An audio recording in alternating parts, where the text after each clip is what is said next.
മഞ്ജു വാര്യർ ഇന്ന് തമിഴകത്തും സാന്നിധ്യം അറിയിക്കുന്നുണ്ട്.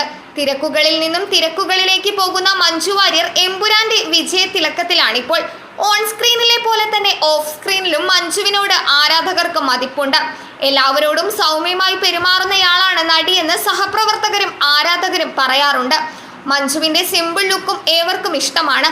നടൻ നിവിൻ പോളിക്കൊപ്പം പങ്കെടുത്ത ചടങ്ങിൽ നിന്നുള്ള മഞ്ജുവിന്റെ ദൃശ്യങ്ങളാണിപ്പോൾ സോഷ്യൽ മീഡിയയിൽ വൈറലാകുന്നത്. നടിയുടെ സിമ്പിൾ ലുക്കിനെ നിരവധി പേർ പ്രശംസിച്ചു. സ്വർണ്ണാഭരണങ്ങൾ അണിയാത്തതും ആരാധകർ ചൂണ്ടിക്കാട്ടി. ഞാൻ അതല്ല നോക്കിയത്, ആ കാലിൽ പാദസരം ഇട്ടിട്ടില്ല. ഇവിടെ നമ്മളൊക്കെ സ്വർണമില്ലെങ്കിലും ഗോൾഡ് കവറിംഗ് പാദസരം എങ്കിലും നാട്ടുകാരെ കാണിക്കാൻ വേണ്ടിയിടും.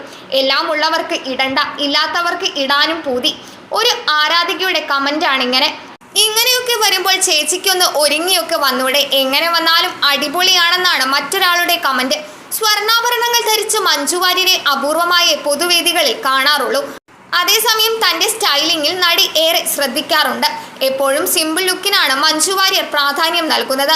അടുത്ത കാലത്തായി താരത്തിന് വന്ന മേക്ക് ഓവർ ആരാധകർ ശ്രദ്ധിക്കുന്നുണ്ട്. മഞ്ജു വാര്യർക്ക് അനുയോജ്യമായ സ്റ്റൈലിംഗ് ആണ് ഇപ്പോഴത്തേതെന്ന് അഭിപ്രായങ്ങൾ വരുന്നു. ഈ അടുത്തും മഞ്ജു പൊതുവേദിയിലെത്തിയപ്പോഴെല്ലാം ആരാധകർ ശ്രദ്ധിച്ചത് നടിയുടെ സ്റ്റൈലിംഗ് ആണ്. ഇതേക്കുറിച്ച് അധികം സംസാരിക്കാറില്ലെങ്കിലും ലുക്കിൽ വലിയ ശ്രദ്ധ നടി നൽകുന്നുണ്ട്. സ്കിൻ കെയറിലും നടി ശ്രദ്ധിക്കുന്നു. എന്നാൽ ചെറുപ്പമായിരിക്കുന്നുവെന്ന പ്രശംസ തന്നെ സന്തോഷിപ്പിക്കാറില്ലെന്ന് മഞ്ജു വാര്യർ ഒരിക്കൽ പറഞ്ഞിട്ടുണ്ട്. സന്തോഷത്തോടെ ഇരിക്കുന്നുവെന്ന് കേൾക്കാനാണ് താൻ ആഗ്രഹിക്കുന്നതെന്നാണ് നടി പറയാറുള്ളത്. എമ്പുരാൻ, വേട്ടയാൻ തുടങ്ങിയ സിനിമകളുടെ ഇവന്റിന് വളരെ സ്റ്റൈലിഷായാണ് നടി എത്തിയത്. ഈ ദൃശ്യങ്ങൾ സോഷ്യൽ മീഡിയയിൽ വൈറലായിരുന്നു. മിസ്റ്റർ എക്സ് ആണ് മഞ്ജു വാര്യരുടെ അടുത്ത സിനിമ. തമിഴ് ചിത്രത്തിൽ ആര്യ, ഗൗതം കാർത്തിക്, ശരത് കുമാർ എന്നിവരാണ് മഞ്ജുവിനൊപ്പം പ്രധാന വേഷം ചെയ്യുന്നത്.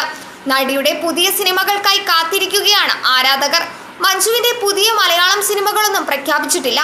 എമ്പുരാന് മുമ്പ് ഫൂട്ടേജാണ് മഞ്ജുവിൻ്റെതായി റിലീസ് ചെയ്ത സിനിമ. ചിത്രം ശ്രദ്ധിക്കപ്പെട്ടില്ല. എമ്പുരാന് മുമ്പ് മലയാളത്തിൽ തുടരെ പരാജയങ്ങളായിരുന്നു താരത്തിന് ലഭിച്ചത്. ഇക്കാര്യം സിനിമാ ലോകത്ത് ചർച്ചയാകവെയാണ് എമ്പുരാൻ നടിക്ക് തുണയാകുന്നത്. അതേസമയം മലയാളത്തിൽ പരാജയങ്ങൾ വന്നപ്പോഴും തമിഴിൽ തുടരെ ഹിറ്റുകളുമായി മുന്നേറുകയായിരുന്നു നടി. അസുരൻ, തുനിവ്, വേട്ടയാൻ എന്നീ 3 സിനിമകളും ശ്രദ്ധ നേടി. മഞ്ജു വാര്യരുടെ പുതിയ സിനിമകളിൽ തമിഴ് പ്രേക്ഷകർക്കും ഇന്ന് പ്രതീക്ഷയുണ്ട്. ഒന്നിനു പുറകെ ഒന്നായി ബിഗ് ബഡ്ജറ്റ് സിനിമകളാണ് നടിയെ തേടിയെത്തുന്നത്. മലയാളത്തിൽ പുതിയ സിനിമകളിലൊന്നും നടി ഒപ്പുവെച്ചിട്ടില്ല.